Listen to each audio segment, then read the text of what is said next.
attend because she choose to do virtual. And if the majority went, vote to convene with each other back in the boardroom, then naturally that speaks for itself. She cannot be there, and she Right. has her reason. Yes, ma'am. Just like I would have my reason, and you give it to the board, and if Sure. it's excusable, fine. I was not under the impression that the board had wanted to meet in person. Well, yes, it's some of us do. Okay. And We and can in all discuss that. honesty, Miss Carrington, Maybe we can discuss the next meeting, not no special meeting, because it's unnecessary to do a special meeting call for that. yeah, and I mean, and if enough board, it doesn't even have to be enough board members. I mean, what I'm saying is that those that want to come for an in-person board meeting, because the ASBA, we are still have the waiver to be able to meet Zoom, but we can also, have those that want to come and meet in person, and those that want to Zoom can Zoom. We can do it from the board. So if that's board's wishes, or we can definitely go that route.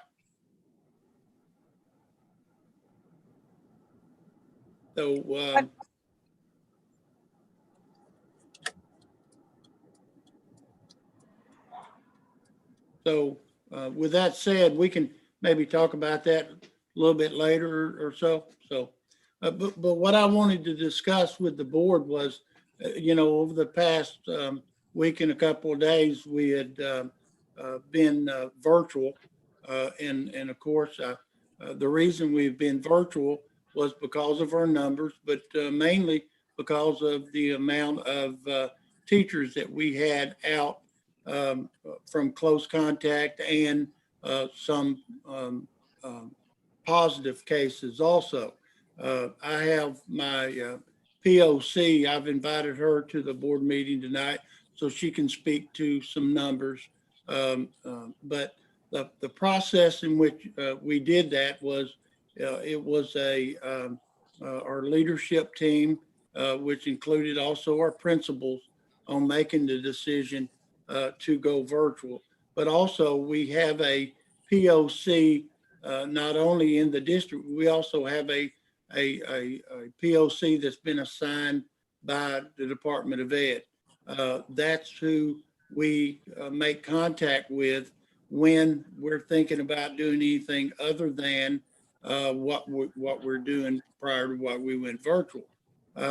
When our numbers, as far as quarantine and positive cases, begin to make itself known within a really about an hour and a half start, but then on that Friday afternoon before we're getting ready to play a football game, and then of course Saturday, as we begin to realize how many people were going to be out, we had reached out to our POC, which is Carly Saraceni. She's with the State Department, and she's been assigned as our, just not our individual, but she's about probably 18, 20 schools POC.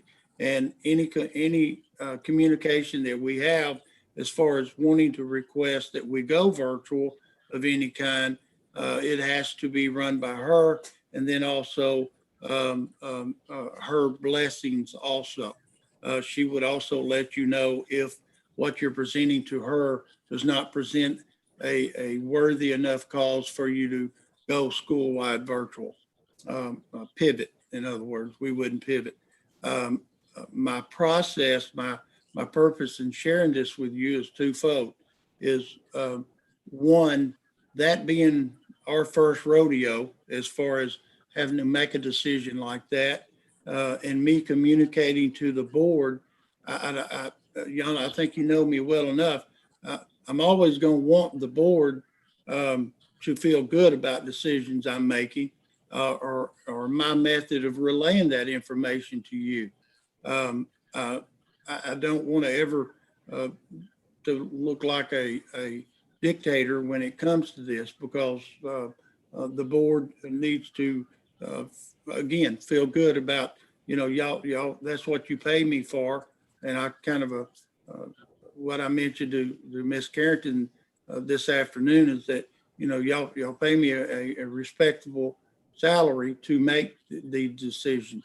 Of course, please understand that my decisions are not without a committee input, what they're thinking at their school, because when they're speaking to me, they're speaking to me as the leaders of their schools, and what they foresee and what they're thinking. But my whole purpose in putting this part in here is for the board to give me any feedback moving forward, because there's probably going to be other cases, situations like this. Then we're going to meet tomorrow at 1:00, same group and committees that that I talked about, meeting tomorrow at 1:00 to make decisions moving forward about next week. So it's going to be a week by week decision moving forward, or maybe 2 weeks. It could be 2 weeks if you see that the numbers that you have before you are going to stretch you out for 2 weeks. It could be 3 weeks. It could have been where mid last week or early this week that the numbers begin to continue to rise. Our numbers moving into next week don't necessarily look that bad, because so many people are coming off of quarantine for next week, if nothing else happens between now and then. But I wanted to say that because I'd like to hear some board input as far as us moving forward, is for some things that you would like to hear from me if I didn't present it in a way that or a way that you would like to hear it moving forward. Mr. Ashton, I have a question about that. Is it just the children in quarantine, or what have you seen lately? What about our staff? Well, we're not having as many staff members quarantined. If the day was November the 2nd, which is next Monday, our numbers are not going to be as much as they were. Nowhere, in fact, and I can let my POC speak to that here in just a minute. And then I wanted to speak to the football game not being canceled for this past Friday, and us continuing to practice there. My whole reasoning in that is I looked at the numbers as far as, was any one of my football players test positive? And there wasn't any of them at the time that had tested positive. There were some that was quarantined because they were supposedly around someone that had test positive. So they were quarantined. About 10 of our football players were quarantined but none of them had tested positive. So looking at the whole scope of what we were looking at, and looking at them as a shell, I made the decision that we do continue practicing and that we did play a football game. I know some of you may have had your phone blew up over that, or your own personal convictions about that. I could probably get 50% saying I understand, 50% saying that, that's stupid. You don't need to do that because of this. So, but a decision was made by me for us to continue letting them practice and play a game. But I did want to talk to the board because I definitely don't want to ever leave you out on discussions on things if there's time. But a decision does have to be made about what we're going to do, knowing the facts and as far as the information that we've got and making the decisions that we make. So, and we can go on another part, but I'd like to stop right now and take any questions from what I've said. For me, Mr. Ashley, I would just like a heads up that considering going into virtual from regular school and say, because of this reason, we are considering going into virtual school. We will have a decision based on your POC as well as the staff or the students and the rate in the community. And so we'll have a decision at 5 p.m. or, whenever y'all are planning on making that decision. So we're just aware of what's going on at the school. Yes, ma'am. Well, I'll say this. I know I did send the board a text, and it was just an informational text to share and let you know before that the Saturday before I sent it out to everybody else. But it was just an informational text, and then the next email I sent out after the text to you guys was saying that we were going virtual for the week, because I'd already met with the committee Saturday night. We did a conference call, and so we were pretty busy Saturday afternoon trying to make some decisions. But I understand what you're saying. Prior to that next email, the board would like to have some heads up before it becomes official. The board would like to hear from me before informing everybody else that that's what we're doing. Yes. Am I right in that? Yes. Okay. And I agree. And even with even the decision whether to practice or not to practice or what groups will, I think it would be also helpful if we know that in advance, so that when the citizens do contact us and ask the questions, that we will be able to articulate it. And I think it would also help for us to be able to cut off, question, then it just gets out of hand, just spreading different things, people spreading. And then if we're able to give them that information, then they would be okay and not just go to Facebook or, social media, and then it becomes out of hand. So that would help us, and maybe even to cut down some of the confusion. I understand. Yeah, I do. I understand fully. You won't get any argument out of me. Mr. Ashley, let me ask you a quick question. Yes. You made mention that you meet with the PLC and you discuss current state and conditions that factor into making those decisions, right? Yes, sir. You guys have that information readily available, right? The numbers of our district. Right. What I'm asking is, if you have that information that you're sharing with the PLC, or you're gathering information from other buildings and leaders, would it be helpful to provide some of that information to the board before a decision is made, to maybe get some feedback from us? I echo and I agree with what Miss Sims just said.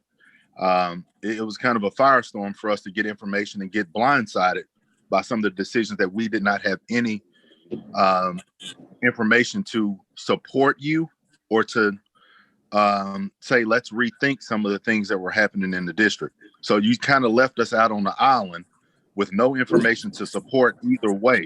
So that will be one of my asks as well, is just provide us with that information. We're going to support you in the decision that you're trying to make, or give you some suggestions or feedback or some input. But I don't want it to appear that you're alienated yourself from the board in the decision-making process and moving forward, and then we're just having to react and clean up some of the stuff that's being done. Right. That's called good communication, Mr. Hammond. That's all. To put that in so many words, what you just said, and prior before you, Mrs. Sims, said, that's all it is. It's just good communication. He let us know, as he make the decision, not necessarily saying we're going to support his decision. We will try as much as possible. It's best, what I should say, if it's best for the kids. Well, I did do this. I know, and again, my emails are informational, or my texts are informational, sharing with the board. I know that, on that Friday for the football game at, by 5, I had shared a text with the board saying, here's what we're doing and why, and about the cancellation. And then I know that Saturday before I sent, again, it was before I sent everybody a text saying, the school would be pivoting, because of everything that I'd said in the text. I did share with everybody about us pivoting and letting everybody know.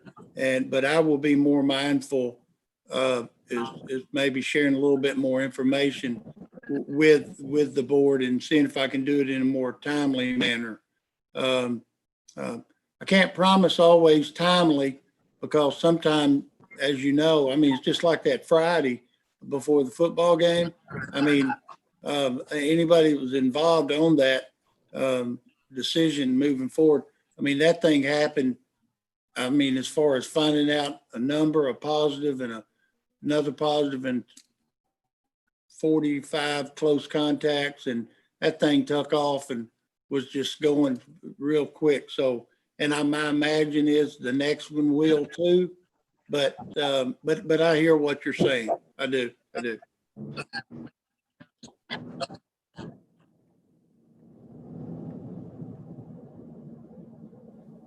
Mr. Ashley, I don't know with Ms. Cook being out, if you're gonna handle her, but I was curious a little bit how virtual is doing. Ms. Carrington, I couldn't hear you very well. I don't, might have just been me. I was just saying that, can you hear me? Mhm. Okay. I was just saying that I was wondering if, I don't know if Ms. Cook, with her being out, if she will be presenting at all, but I was wondering if you could tell us a little bit about how the past week of all virtual is going. Well, actually, Ms. Cook and myself, and I know Mr. Williams did too, a couple different times. Of course, I was gone 3 of the days last week, and was in the buildings last Friday, and then I went to one of the buildings today. I was at the high school last Friday, and I was quite impressed as far as, for each room that I went into. One of them was collaborating with other members within the school themselves. They were doing it on Zoom, even though they were spread out around the building. Keep in mind, the high school was hit pretty hard, with a lot of teachers being out last week. But they were literally engaged with what their plan of action was going to be for this week. Different things. I went into another classroom. One of the teachers was meeting with 3 different kids, Zoom. Went into another classroom. They had just got done with a lesson with their group of kids at that time. So yeah, just based on what I had seen, I know Miss Cook had been a couple, 3 times. The principals probably could speak a little bit more to that.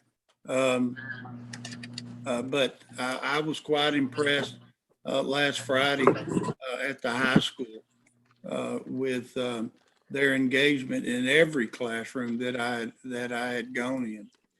They were touching base with every student that they had, based on what I'd seen, what they were doing at the time.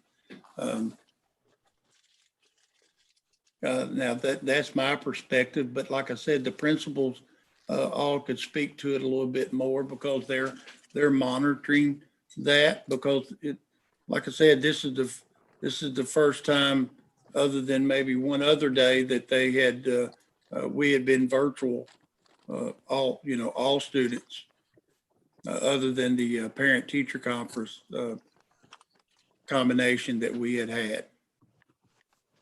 Will anyone be reporting for Ms. Cook or, No, the only thing that she was going to report out was that Engage Arkansas, and she was probably going to tell you a little bit more detail about it than I did, but that's all that she was going to report out at that time. if, maybe in place of her report, any of the principals would say how virtual is going? Yeah, Mr. Wallace, do you mind speaking out about your building and what you've observed this past week as far as the engagement level? Sure, Mr. Ashley. I can tell you that, as I said at our last board meeting, my staff was very, they appreciated the opportunity to work. They're getting the hang of the virtual side of instruction. I'm pleased with that. I think they would probably say thank you for giving them some time to work on that. And also, you know, we're worried, quite worried about COVID. I've got some amazing staff members that some of them have some health issues, and we don't want to endanger them in any way. So overall, I think we're more than okay with where we're at.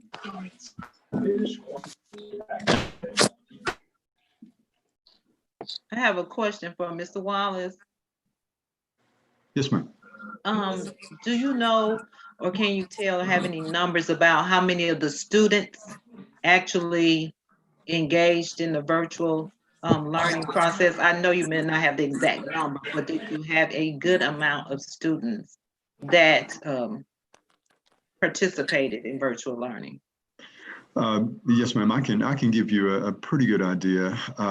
And let me kind of phrase it this way. I've got a number of teachers that are going out of their way to call and contact parents. I'm thinking right now about several of our math teachers, Mr. Chambers, Ms. Weathers, Mr. Corbin, Ms. McGee, who are going out of their way to contact parents. What I'm seeing is that when a good effort is made like that to contact parents, in turn, their children are much more dedicated to virtual education. I think the key, and my teachers, several of them have hit on it, the key is involving and contacting the parents. Yep. Yeah, but did you kind of have a number about how many of the students did participate in the virtual? Ms. Sims, I don't have an exact number. Right. I can tell you it varied somewhat from class to class. That's why I wanted to share with you what a positive difference makes when my teachers contact parents. But I can't give you an exact number. I'm sorry. Is there any way for the teachers that will be able to keep up, and they'll keep up with how many or take attendance, and then do they turn that in at the end of the day to you all for the numbers, or no? We can get a pretty good idea. As a matter of fact, I can probably get a very good idea for you. By, they keep track of, for example, virtual students, when an assignment is due and they do not submit that assignment, they're counted absent on that day. I can get you a pretty good idea of the number we have participating. Okay, it'll just be interesting, especially moving forward, if it has to be extended or go into the holidays, at that time. I think it's very important that we have those numbers. That's just from everybody in each school. Okay, sure.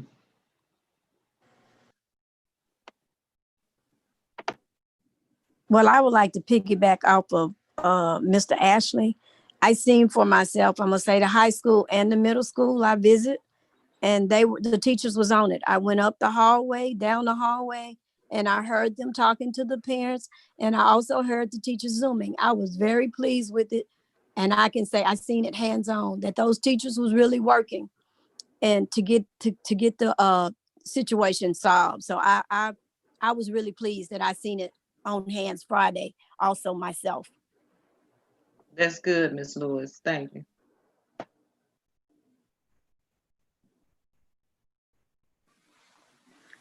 Mr. Ashley, Yes, ma'am. as far as the elementary school was concerned, our staff worked really hard to get our Chromebooks picked up. They did a great job contacting parents, and Officer Bennett, along with one of my paras, even delivered some Chromebooks to parents that weren't able to come up and get those. And so I do definitely appreciate that, because we were able to get all of the Chromebooks distributed, and that was a huge feat. Our teachers have been working so hard instructing students, and they have been scheduling Zooms and communicating with parents and students. They've done a really good job. I have been really impressed with the way they have embraced virtual learning. And so for some of them, the technology has been a bit of a challenge, but I would say that they have really been up to it.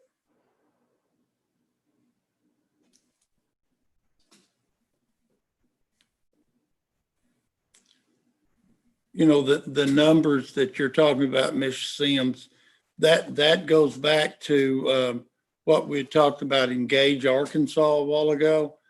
That's the reason that initiative has even been made, because there is about, they said 20 to 25% statewide of students that, some may log on, but no engagement, or just won't log in or log on.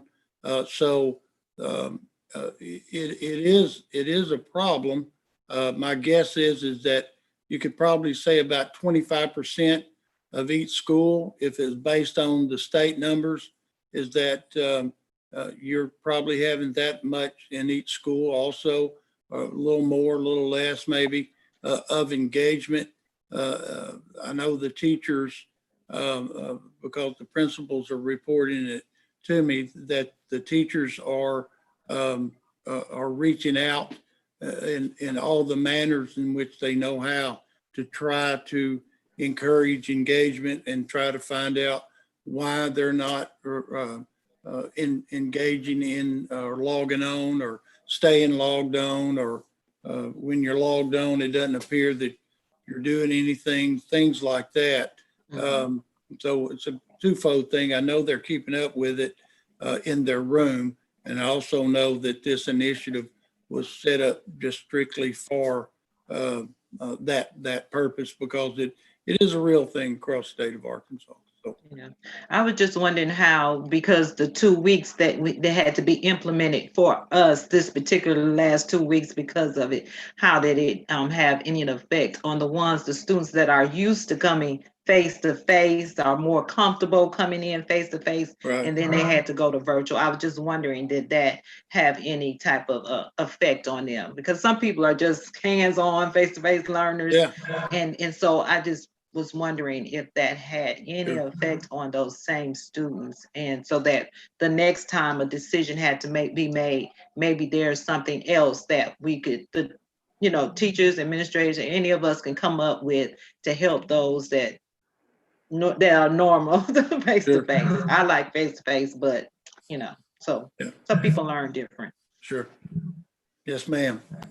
Are there any other questions before we move forward? Or of me? Because you did say we have a guest, right?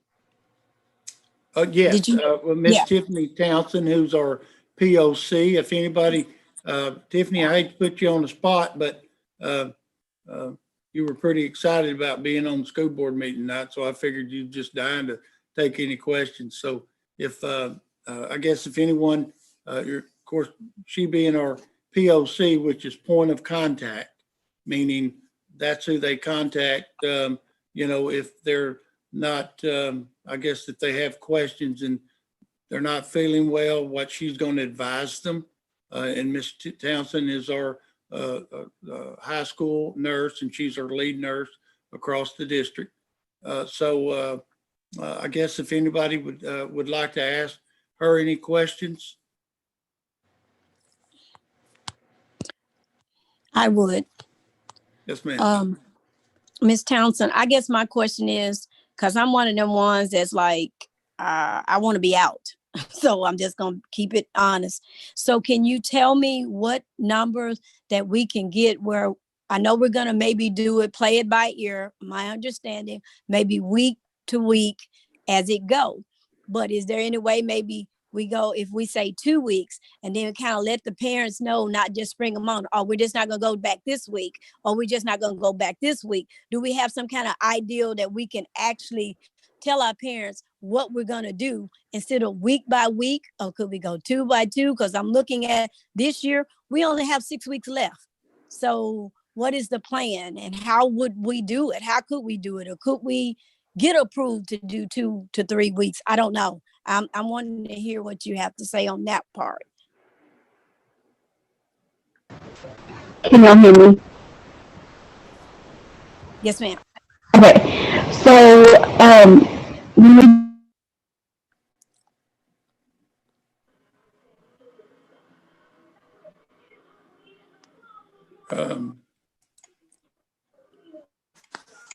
sorry, I muted myself back.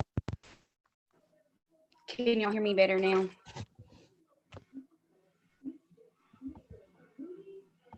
A little bit, Tiffany. Okay.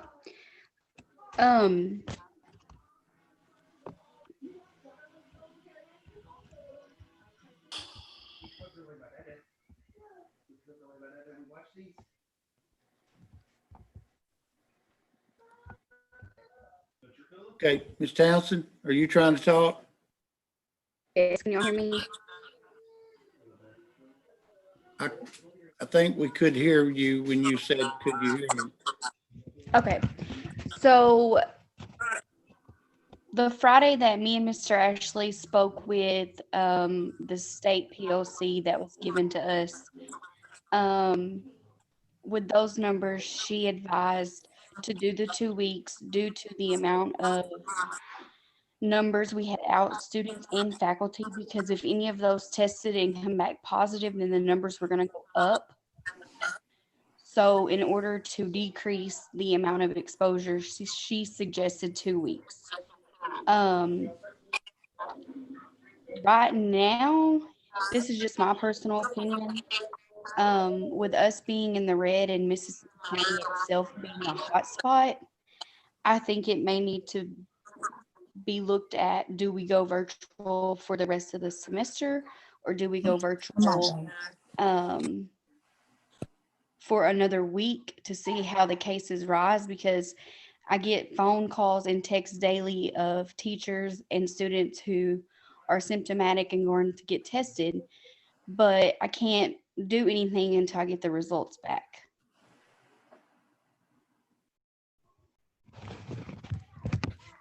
Does that answer your question? Oh, yes, ma'am. Okay. Yes, ma'am, it does.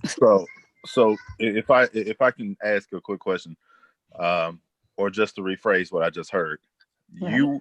your personal recommendation based on what you're seeing and the calls that you are receiving would be to go virtual for the rest of the semester, or at least another week to see where we stand when the results are come back in. That Yes, sir. And the reason why I say that, and because when we had the issue go on the Friday when we had all those kids from the volleyball team and stuff have to be quarantined, my concern was who else would they have exposed?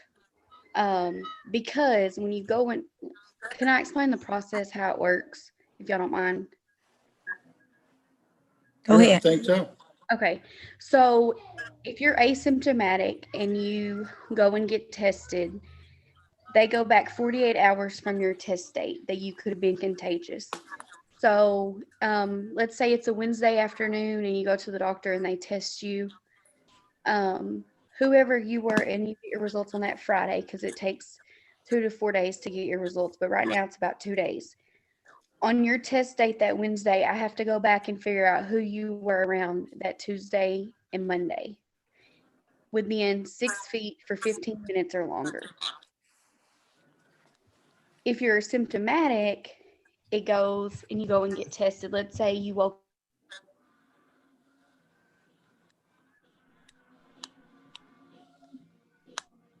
We lost you, Tiffany.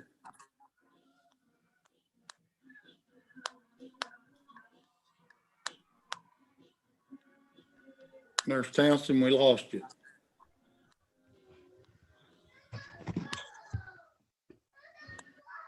Can y'all hear me? I Yeah. can. Okay, so if you're symptomatic, it goes back 48 hours from the date that your symptoms started.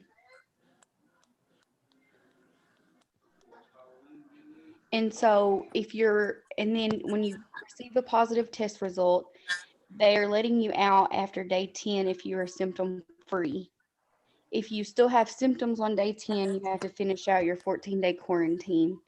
If you're a close contact, you have to quarantine the 14 days regardless of a negative test result.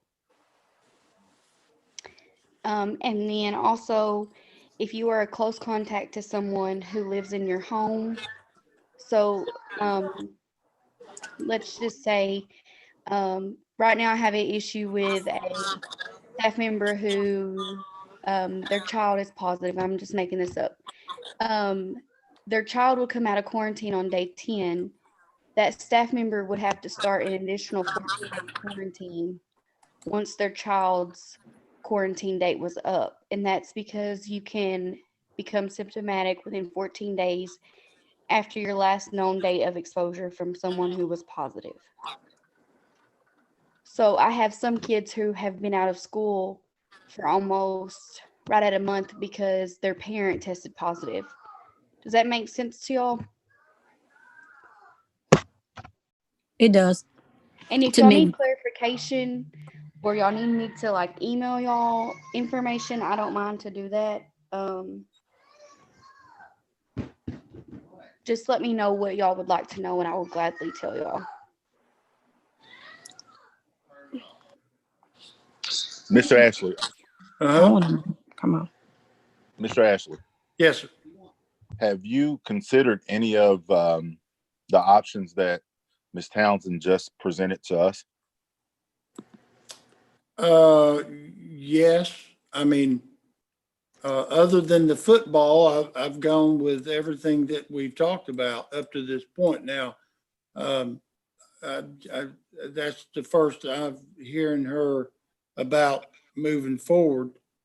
Okay. But we're meeting tomorrow at 1.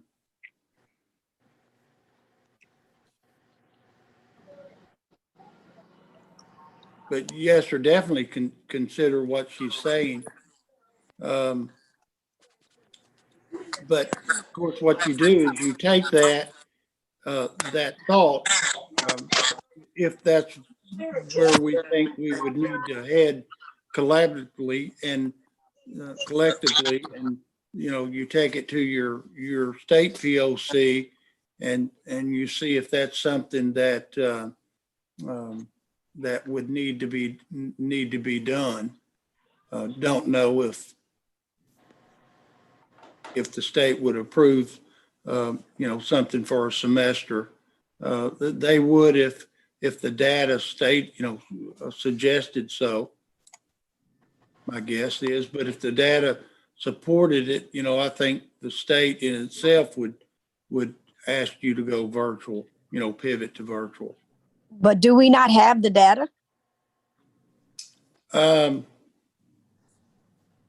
not with our numbers right now going down the way they have.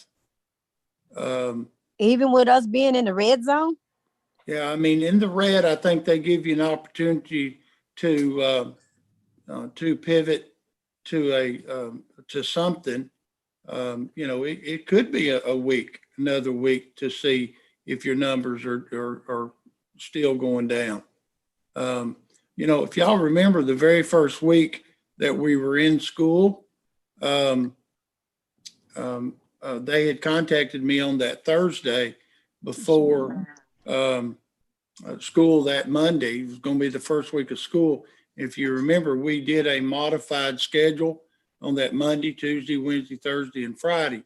And the reason is because, in fact, I think that was the first week or two that the map had actually became part of our data points. We were one of the 19 schools that were identified in the red. and they were letting us know so we could. They didn't tell us to, but they suggested that we maybe look at some other plan, alternative plan, instead of just having all the kids come back at one time and be together. Because anytime you're, I call it geofence or geonet, anytime you are in the red, that tells you that the kids that you're getting are coming from homes that are in the red, and they're going back home to to houses that are in the red. So, there's more of an opportunity, obviously, for spread. So, yeah, there are factors and stuff, but yeah, that's something that she and I and the committee will discuss for sure moving forward. But I didn't know that she was thinking that, because she had not shared that with me as yet, though she would tomorrow. Mr. Ashley, Yes, sir. have you guys conducted any type of survey at this point, like within the last week or two, maybe with parents, community, staff, teachers, to see how they feel and get some feedback, or just to gauge how they are responding to the pandemic and the conditions that we're asking them to work in? No, sir, not recently. We haven't. We did at the very beginning of the year.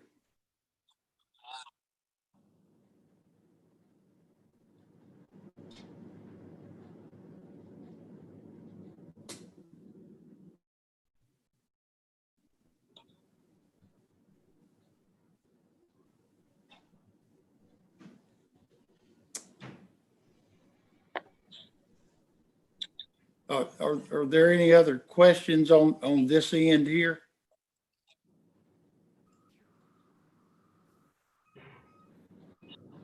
Well, Ms. Carrington?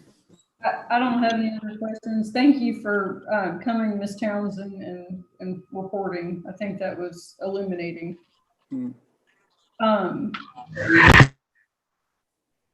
With that, we'll move to Ms. Cole's report. Yes, the same report that Mr. Ashley and the principals have alluded to involves special education 504 ELL students and special education teachers. And what I've seen over the district regarding the resource students, the students who receive resource, that means the special education maybe teach literacy and math, and the regular teachers teach science and social studies. I have seen great collaboration and cooperation with those teachers working together to do the virtual. I've also seen the same level of engagement with the virtual learning, virtual instruction, as well as a disengagement.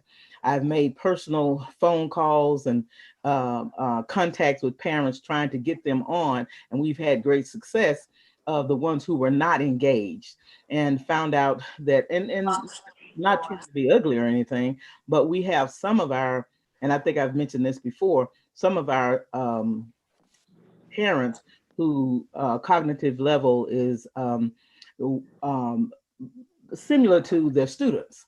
And so with those parents, we've just been working very closely with them on how to engage their students, because they're very concerned. They want virtual and they're very concerned about the child's safety, but they just cannot get that going from one teacher to the next, going to log on with the special ed teacher and then log on with the regular ed teacher. So I've gotten with principals, not principals, got with counselors and the people who are over at each school who over the virtual training for the buzz, and we've done some great things of working with those parents, and we've had to do some alternative ideas of how to do something in lieu of what everybody else is doing. And those are called modifications. So we just had to do some modifications. I've called the State Department, make sure that what we're doing is okay. And they said yes, because when you have situations like that, then you cannot penalize the child because the child and the parent do not have the computer savvy skills in order to manipulate that. So the process that we're using, I've gotten approved by the people who are monitoring special education from the State Department, and they thought that that was a good idea, and that was a to even out the playing field. That was a good way to go. So we've done that, and our speech therapists, they're doing great with the teletherapy, doing therapy through virtual, and that's going great. Occupational therapy, physical therapy, I check with them on a regular basis, and that's going great. The one that's a little different, what's different to me is, we have our preschool program on the elementary campus, and I mean on the primary campus, and when we're out, if we're out, we've pivot and we're out, they have to go. They have to go. Like the 2 weeks we've been out by the ABC Arkansas Better Chance grant, they have to go. So I asked the question, so what if it was, well, the question that I asked was regarding when would they be allowed to, to not attend, to go virtual. And they said that they would not be able to go virtual, but what would happen if a teacher or a student tested positive? They're divided into, we have 2 classrooms, 20 students apiece, and they're divided in that classroom into cohorts. So if a cohort, in one of the cohorts, if somebody was positive or tested positive, teacher or student, or had been exposed, then that cohort would be out, but the school has to go on. Our cafeteria workers serve those students the 2 weeks that we've been out, feed them breakfast and lunch and a snack. So they have to attend, and that's the whole, that depends upon that federal ABC grant. So on the virtual end, that was the only thing that was different, because you would probably think that, well, if the primary school is out and the whole district is out for 2 weeks, you would assume that the preschool program would do the same, but that's not how that program works. So that's the only thing different with the on the virtual aspect, but everything else includes all students and all teachers. And I work with the principals and the counselors and different, and all who are all involved. And like I say, we're just working. Yes, it'll be great to do face-to-face, but we do have an alternative that we can do to keep our children safe. That's all I have. Are there any questions for Ms. Cole? If there are no questions for Ms. Cole, we'll move on to operations report with Mr. Harper. Yes, good evening. Just to follow up with what Mr. Ashley was saying regarding some of the parking lot improvements, a couple of things. Number one, we were advised by our facilities consultant due to the tentative cost for the renovation of the parking lot at elementary school that we would need the services of a civil engineer. We're waiting for a couple of proposals right now from a local civil engineer here in Blytheville, and once those are received, we'll be sharing that information with you in order to look at putting it out for bid. So that's kind of where we're at with that. I anticipate getting the proposal information within probably the next week and a half or so. The gentleman just recently had surgery and has been recovering from that, so it's kind of delayed it a little bit. And then also we were looking at some repairs around the boys' gym. We'll be working on those, and then also Coach Stone and Mr. Davis had mentioned some drainage issues on the south end of Haley Field. So we're looking at adding like a curb, if you will, probably like a curb around the south end on the parking area there around middle school in order to divert water away from the south end of the field there and prevent some of that drainage onto the field. Hopefully that kind of clarifies some of the projects that we're looking at, around those areas. So before I move on, any questions about any of those items? I have a question, Mr. Harper. I was wondering on the Haley Field information, is it actually on the field that we're having drainage issues?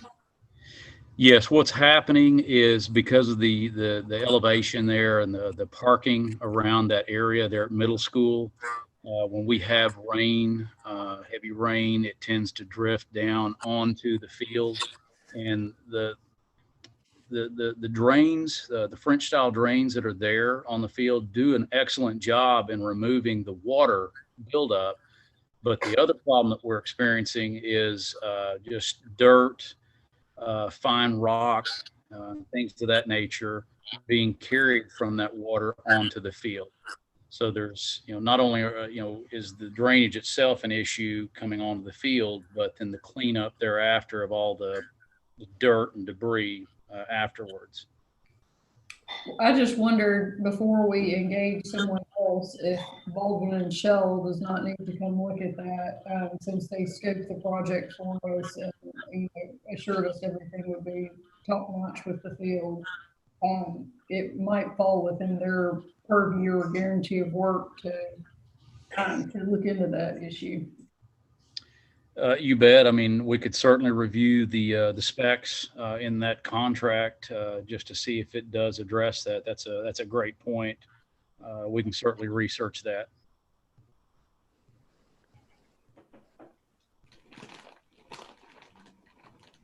Okay, if there's no other questions about that, I'll move on. Just a quick report regarding transportation.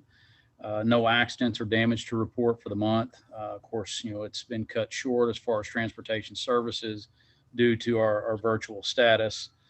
In the meantime, Ms. Barnes has had our bus drivers coming in and performing cleaning and sanitizing duties around the service center as well as the buses themselves.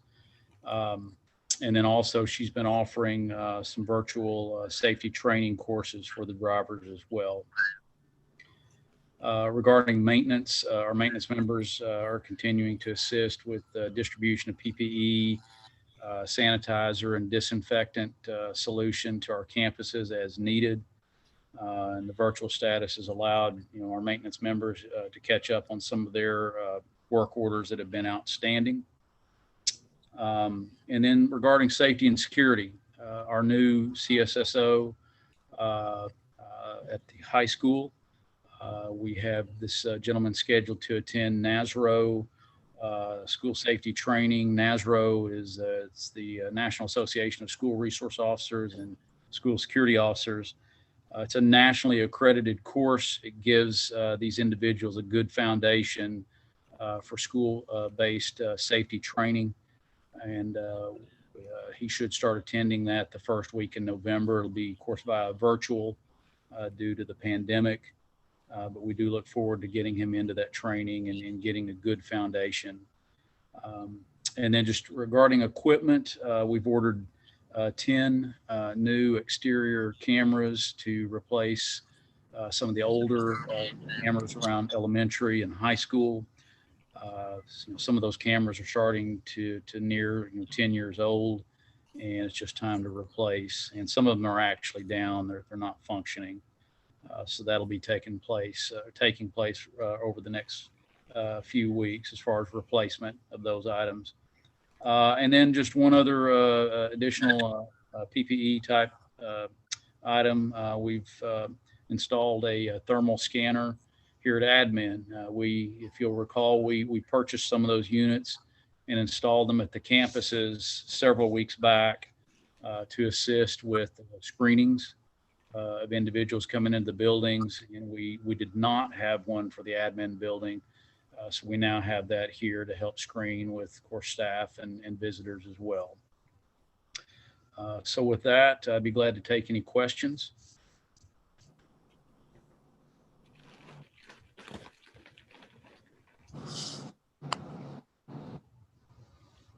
Are there any questions for Mr. Harper? Mr. Harper, Yes, Are ma'am. is the front door of the admin building, is it locked or unlocked during the day?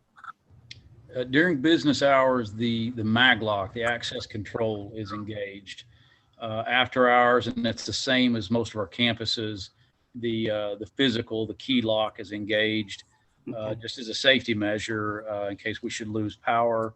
The maglocks have a battery backup, the life of which varies depending on each individual unit. But in case we should lose power overnight, the key locks are engaged. But to your question, during business hours, excuse me, the access control systems, not just at admin, but the other campuses, are engaged during that period of time. Thank you. Yes, ma'am.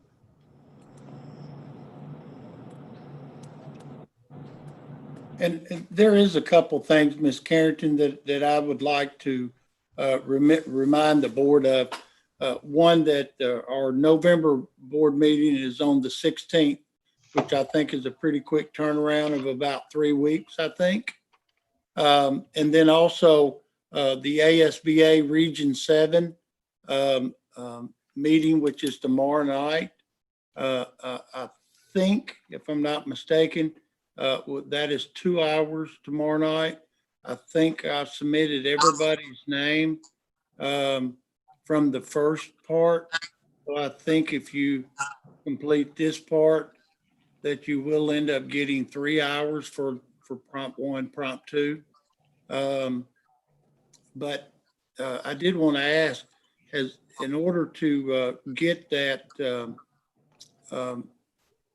Zoom link or webinar tomorrow night, has everybody that's attending that, have you already registered and they've sent you a Zoom link back? The names that I'd got from that was Miss Carrington, Miss Sims, Johnson, Mr. Hammett, and Miss Ritchie, that said they were going to Zoom in at, what is it, 5:30, I think? Yes, Okay. I have. Good. Yes. Okay, I just wanted to remind everybody of those two things. So.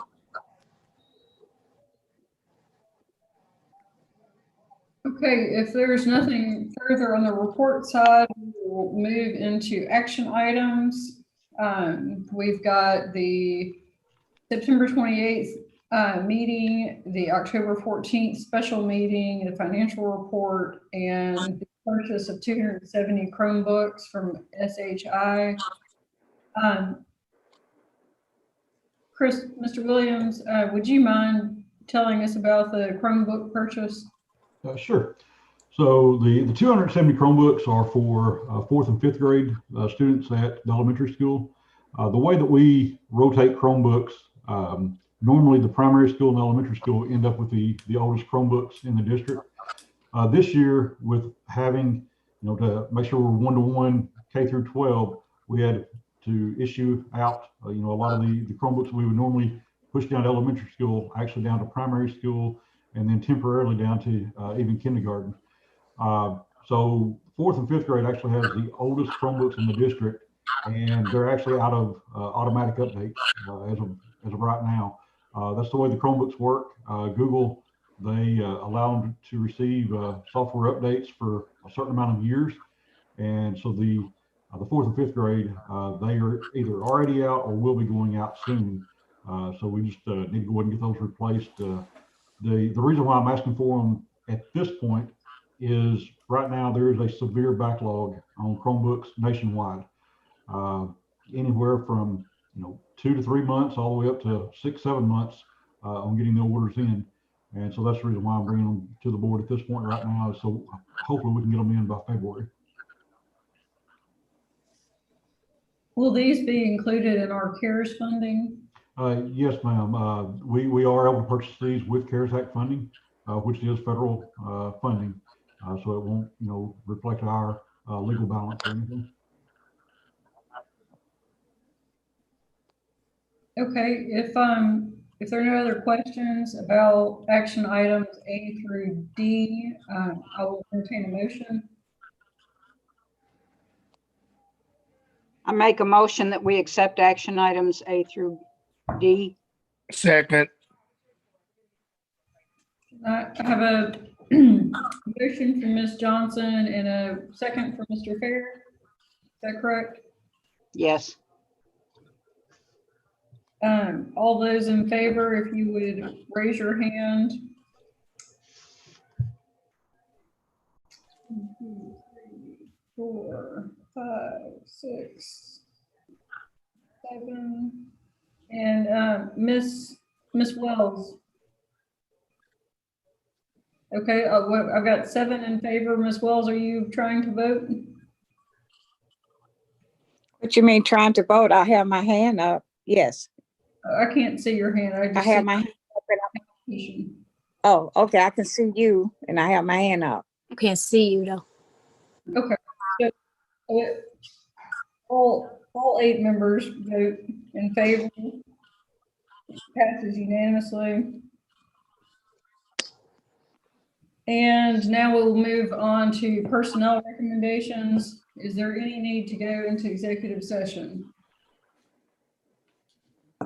Nope. We've got a resignation of certified employee and an appointment of classified employee. If there's no need for executive session, I will entertain a motion. I make a motion that we accept recommendation. Second. Second. A motion from Ms. Johnson and a second from Mr. Fair. All those in favor, please raise your hand. It passes unanimously. Ms. Wells, can I get a confirmation from you? Yes. Okay. All right. If there's no further business to come before the Blytheville School Board, we will adjourn.